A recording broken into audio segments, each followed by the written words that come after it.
Hello and welcome to Incredible Abhishek. So we are continuing with our paper 2 topics and हम कुछ reports कर रहे थे but फिर फॉर अ ब्रेक एंड कुछ और ज़्यादा कवरेज करने के लिए फिर मैंने सोचा है कि कुछ टॉपिक ऑफ आर्ग्यूमेंट्स कर दिए जाएं, राइट? तो आर्ग्यूमेंट में हमने पहले भी कुछ किए हुए हैं टॉपिक्स आर्ग्यूमेंट के, तो उसका बेसिक स्ट्रक्चर ये था 20 मार्क्स का आर्ग्यूमेंट आता है आपको, और अगर आप इसके बेसिक रिक्वायरमेंट को फुलफिल करते हैं तो सबसे ज़्यादा हाई स्कोरिंग में से एक टॉपिक है ये। बेसिक रिक्वायरमेंट क्या है कि आपको किसी भी टॉपिक के फॉर एंड अगेंस्ट में लिखना होता है। अगर आप फॉर एंड अगेंस्ट में 5 से 6 पॉइंट लिख देते हैं जो कि रेलिवेंट है, और अगेंस्ट में भी 5 से 6 पॉइंट लिख देते हैं, तो you can score very good marks in this, right? इसका बेसिक ये रहता है कि किसी भी एक टॉपिक, जैसे ये टॉपिक है मैंडेटरी मिलिट्री सर्विस, अब इस टॉपिक के बारे में एक 2 या 3 लाइन का इंट्रोडक्शन आप देंगे, उसके बाद आप arguments in favour and arguments against करके देंगे हेडिंग, और उसमें आप फर्स्ट सेकंड थर्ड करके लिखेंगे, एक टाइटल दे देंगे उस टॉपिक का, जैसे यहाँ दिया हुआ है national security, patriotism and national unity, discipline and skill development. ये देने के बाद उसके बारे में आप एक्सप्लेन करेंगे, राइट? तो अगर ऐसे करते हैं तो बहुत हाई स्कोरिंग हो जाता है। तो आज वही हमने पहले भी पैटर्न वही फॉलो किया था कि मैं 7 पॉइंट्स आपको नोट्स में दे रहा हूँ फॉर एंड अगेंस्ट के। अगर आप ये 7 याद रखते हैं तो एग्जामिनेशन में आप 5 से 6 ज़रूर लिख पाएंगे अगर इससे रिलेटेड टॉपिक आ गया तो, राइट? तो सबसे पहले हम देखते हैं मैंडेटरी मिलिट्री सर्विस। क्या मतलब होता है इसका? मैंडेटरी मिलिट्री सर्विस एक फिनोमिना है जो बहुत सारी कंट्रीज़ में फॉलो होता है, फॉर एग्जाम्पल साउथ कोरिया। यहाँ पे क्या होता है कि जो यूथ है उसको मैंडेटरीली फॉर सम ईयर्स, कुछ साल के लिए, जो वहाँ की आर्मी है, नेवी है, एयरफोर्स है, जो भी है, उसमें सर्व करना होता है। दिस इज मैंडेटरी, ठीक है? तो क्या इस तरीके की मिलिट्री सर्विस मैंडेटरी जो होती है, जो साउथ कोरिया में है, क्या उसको इंडिया में हमें लागू करना चाहिए? Question is this. तो हम कुछ पॉइंट देखेंगे उसके फॉर में और कुछ देखेंगे उसके अगेंस्ट में, राइट? ठीक है, तो सबसे पहला आर्ग्यूमेंट हम फॉर का देखना शुरू करते हैं कि क्यों इसको करना चाहिए। तो पहला आर्ग्यूमेंट आता है नेशनल सिक्योरिटी। अब अगर मैंडेटरी मिलिट्री सर्विस होगी तो ये इंश्योर हो जाएगा कि जो देश है उसमें बहुत ज़्यादा यंग पॉपुलेशन जो है वो कभी ना कभी तो सर्व कर ही रही होगी। तो कहीं ना कहीं देश की जो आर्मी है वो ह्यूमन रिसोर्स रिच रहेगी, क्योंकि हमेशा लोग सर्व कर रहे होंगे उसमें, यूथ सर्व कर रहा होगा उसमें, तो ये national security of the country है उसको तो अच्छा करेगा ही। दूसरा फायदा क्या है कि पेट्रियटिज्म एंड नेशनल यूनिटी।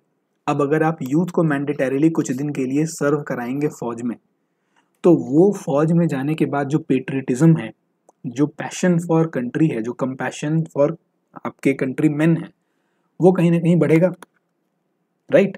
तो ये एक फायदा है। तीसरी चीज क्या है कि जो फौज होती है वो डिसिप्लिन पे चलती है। Discipline is a very core part of फौज। तो अगर ऐसा रहेगा, तो अगर मैंडेटरीली यूथ आपका कुछ दिन तक सर्व किया रहेगा फौज में, तो दिस विल कहीं ना कहीं inculcate the value of discipline in them.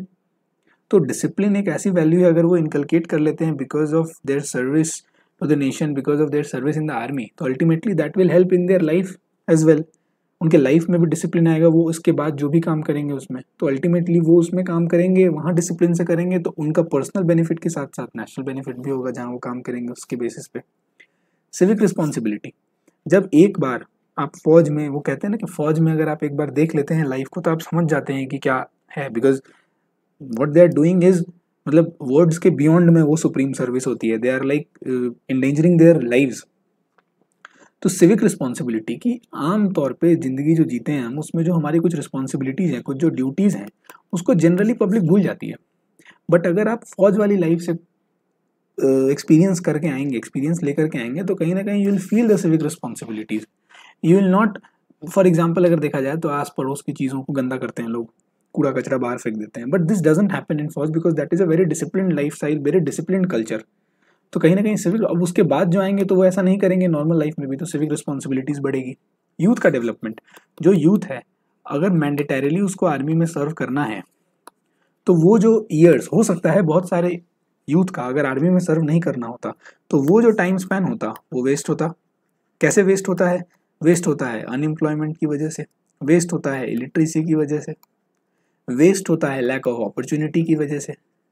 और ये जो वेस्ट होता है इसका थ्रेट क्या क्या है? ये हो सकता है कि रेडिकलाइजेशन करे, क्योंकि फ्रस्ट्रेटेड यूथ है, सुसाइड्स प्रमोट कर सकता है ये, ड्रग अब्यूज। तो कहीं ना कहीं ये जो यूथ का एक प्रोडक्टिव ईयर वेस्ट होता, वो कहीं ना कहीं आपने चैनलाइज कर दिया थ्रू दिस। चैनलाइज आपने सिर्फ आर्मी जितने दिन वो सर्व कर रहे हैं उतने दिन के लिए नहीं किया, आपने फ्यूचर के लिए भी कर दिया, क्योंकि आपने उन्हें उसमें डिसिप्लिन दे दिया, राइट। फिर उसके बाद क्या है? Preparedness for emergency. अब होता क्या है कि मान लो कुछ दिन यूथ, मान लो फॉर 5 ईयर्स, फॉर एग्जाम्पल कि कोई एक पर्टिकुलर बंदी है, वो 5 ईयर्स फौज में सर्व कर चुका है, उसके बाद मैंडेटरी था इसलिए वो 5 ईयर्स किया, फिर उसके बाद किसी और चीज़ में चला गया। अब जब ऐसे इतने दिन कर चुका है तो उसकी ट्रेनिंग हुई है, उसने उस फौज वाली ट्रेनिंग को दिया है। तो अगर मान लो फ्यूचर में कुछ इमरजेंसी आती है तो ये अपनी सेल्फ सिक्योरिटी के लिए जो है ये ज़्यादा एम्पावर्ड है, will not be a vulnerable section because उसने आर्मी की ट्रेनिंग करी है।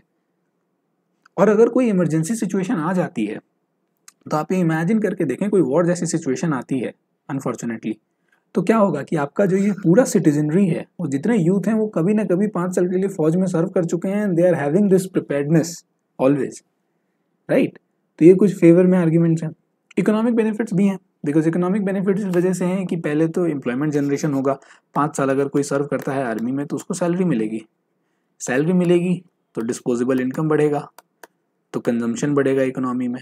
ये तो हो गई उस इंडिविजुअल के बेसिस पे बात। दूसरी चीज़ क्या है कि अगर इस तरीके से शॉर्ट टर्म में अलग अलग 5-5 साल पे लोग करेंगे तो फुल टाइम एम्प्लॉयमेंट का जो सीन है वो कम होगा। और फुल टाइम एम्प्लॉयमेंट की सीन अगर कम होगी तो उनके बेसिस पेंशन जो देनी पड़ती है सरकार को, उनको जो अदर सोशल सिक्योरिटीज़ देनी पड़ती है फुल टाइम एम्प्लॉयज़ को, वो नहीं देनी पड़ेगी। तो ये जो अमाउंट लग रहा है, ये जो रेवेन्यू एक्सपेंडिचर है एक तरीके का, ये कहीं ना कहीं कैपिटल एक्सपेंडिचर की तरफ जाएगा। ये जो पैसा बचा यहाँ पे, ये पैसे से हो सकता है स्कूल कॉलेज वगैरह बनेंगे। तो ये कुछ बेनिफिट्स हैं।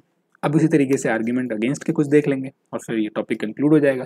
पहले तो क्या है कि वायलेशन ऑफ पर्सनल फ्रीडम है, बिल्कुल सीधी बात है कि मैंडेटरी अगर आप किसी भी चीज़ को कर दोगे तो इसका मतलब है कि पर्सनल फ्रीडम को आप स्पेस नहीं दे रहे हो। वो हो सकता है नहीं करना चाहे सर्विस, और नहीं करना चाहे फिर भी मैंडेटरीली उसको करना पड़ेगा आर्मी में सर्व। तो कहीं ना कहीं पर्सनल फ्रीडम जिसकी बात हम कर रहे हैं, जो कि शायद मॉडर्न वर्ल्ड में बहुत ज़्यादा कॉन्फ्लिक्ट के बाद आई है, बहुत ज़्यादा ब्लड शेड के बाद आई है, फ्रीडम अचीव किए गई है दुनिया में, जहाँ भी फ्रीडम है उन्होंने अचीव करी है बहुत, कभी कॉलोनियलिज्म से, इंपीरियलिज्म से, या किसी और तरीके से डिक्टेटरशिप से, इन सब से लड़ करके वो फ्रीडम मिली है और उसका वायोलेशन हो रहा है। इकोनॉमिक डिसरप्शन भी हो जाएगा। क्यों? क्योंकि अब कोई इंसान का करियर पाथ कुछ अलग हो सकता है, उसका एजुकेशनल पाथ कुछ अलग हो सकता है, और उसमें अगर आप मैंडेटरी कर देंगे कोई सर्विस तो that might have some other consequences which is disruptive in nature. Quality of service भी, अब देखो कोई अगर एम्प्लॉय है जो फुल टाइम एम्प्लॉय होता है ना, फुल टाइम सर्विस के लिए जाता है फौज में, उसकी जो ट्रेनिंग होगी वैसी ट्रेनिंग तो इन जो मैंडेटरी सर्विस के थ्रू जाएंगे उनकी नहीं हो सकती है, बिकॉज ऑफ कोर्स इनको नेक्स्ट 30 ईयर्स के आसपास काम करना है, इनको फॉर 5 ईयर्स करना है।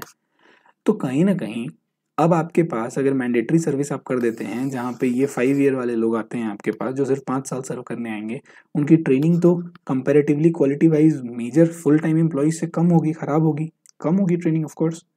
तो आपके पास जो सर्विस प्रोवाइडर्स हैं उनकी ट्रेनिंग तो कंपैरेटिवली खराब हो गई ना। अगर आप सारे फुल टाइम एम्प्लॉयज रखते तो सारे ज़्यादा वेल ट्रेंड होते, ज़्यादा better quality of service provide करते, बट यहाँ ऐसा नहीं केस होगा। फिर आते हैं हाई कॉस्ट्स कि अल्टीमेटली जब हम देखेंगे लार्जर पर्सपेक्टिव में तो ऐसा पाया गया है कि मैंडेटरी सर्विस में कोई बहुत ज़्यादा ऐसा नहीं है कि आप बहुत ज़्यादा इकोनॉमिक बेनिफिट रीप करा लेते हैं, और अदर कॉस्ट अल्टीमेटली अगर देखा जाए तो हाइयर ही हो जाता है कॉस्ट, बिकॉज अगर बार बार मैंडेटरी सर्विस के थ्रू रिक्रूटमेंट करना है तो रिक्रूटमेंट का कॉस्ट भी ऐड होता है उसमें। एक बार करके नहीं 25 साल तक कोई रह रहा है, आपको हर बार लेना है, हर साल कुछ ना कुछ ऐसे हो रहा है, रिक्रूटमेंट प्रोसेस चल रहा है। प्लस यूथ है, मैंडेटरी आपको करना है तो आपको सेंटर्स बनाने पड़ेंगे हर जगह, आपको जाना पड़ेगा यूथ के पास, सरकार को जाना पड़ेगा यूथ के पास, right. Ethical and moral concerns भी हैं ऑफ कोर्स कि अगर आप एक इंडिविजुअल है, आप कहीं ना कहीं उसको फोर्स कर रहे हो कि आप अगर फौज में जाओ और अगर वॉर लाइक सिचुएशन हो जाए तो यू बिकम अ कॉम्बेटेंट, आप कॉम्बैट रोल में चले जाओ, आप लड़ो, यू फाइट। तो आपको किसने ये राइट दिया कि एक इंडिविजुअल को आप जबरदस्ती लड़वाओ, आप उसके हाथ में गन दे दो मैंडेटरीली? तो ये कुछ एथिकल एंड मोरल कंसर्न्स भी इस पे उठते हैं। इनइक्वालिटी एंड सोशल जस्टिस भी है। हो सकता है कि जो मैंडेटरी सर्विस के लिए आए वो किसी एक पर्टिकुलर ग्रुप, किसी एक पर्टिकुलर कम्युनिटी, किसी एक पर्टिकुलर सोशल स्ट्रेटा से लोग आए एंड नॉट ऑल। तो कहीं ना कहीं ये भी एक डिस्क्रिमिनेशन क्रिएट करेगा, राइट, क्योंकि डिस्प्रोपोर्शनेट होने के चांसेस हैं। राइजिंग, अब एक और कॉन्फ्लिक्ट, एक और इशू जो अब बढ़ रहा है, that is mental health issue. Ultimately बहुत ज़्यादा ये देखा जाता है कि मिलिट्री सर्विस में होता क्या है कि आप बहुत ज़्यादा कॉन्फ्लिक्ट जोन में हो, बहुत दिनों तक पोस्टेड रहते हैं। सडनली रिटायरमेंट के बाद इट हैज़ बीन फाउंड कि मेंटल हेल्थ पे बहुत ज़्यादा टोल पड़ता है of the officers and the jawans of the फौज। तो ये तो चलो उनको पड़ रहा है जिन्होंने विलिंगली उस करियर को चूज किया था। अब मैंडेटरी में कराने की वजह से आप जो है सो किसी का विल हो ना हो, आप मेंटल हेल्थ इशू का एक कहीं ना कहीं आप उसको एक थ्रेट तो दे ही रहे हो। तो ह्यूमन कम्युनिटी के एग्जिस्टेंस में फ्री विल बड़ा इंपॉर्टेंट है। हर जगह बात हुई है, ये जो पॉलिटिकल साइंस भी कोई अगर आप में से इंटरेस्टेड होगा तो उसको पता होगा कि फ्री विल का बात बहुत ज़्यादा होता है पॉलिटिकल साइंस में। फ्री विल इज समथिंग जो ह्यूमन का एसेंस है, ऐसे स्कॉलर्स मानते हैं। बट यहाँ पे कहीं ना कहीं free will is not being exercise. Free will का मतलब हुआ कि आप अपनी मर्जी से जो चाहें वो डिसीजन ले सकते हैं, but this is not happening. तो ये आर्ग्यूमेंट है। फिर कंक्लूड आपको कैसे करना है, आपको बैलेंस कंक्लूजन देना है कि मैंडेटरी पब्लिक सर्विस का, मिलिट्री सर्विस का एक पर्टिकुलर बेनिफिट होता है, हाउएवर उसके जो भी कॉस्ट्स हैं या उसके जो भी चैलेंजेस हैं, उन चैलेंजेस को एड्रेस करने के बाद ही इसको इम्प्लीमेंट कराना चाहिए। ऐसा एक बैलेंस्ड कंक्लूजन आप दे देंगे और fine, you will be done with it, right. So this was the topic. तो मिलते हैं नेक्स्ट टॉपिक में। Thank you.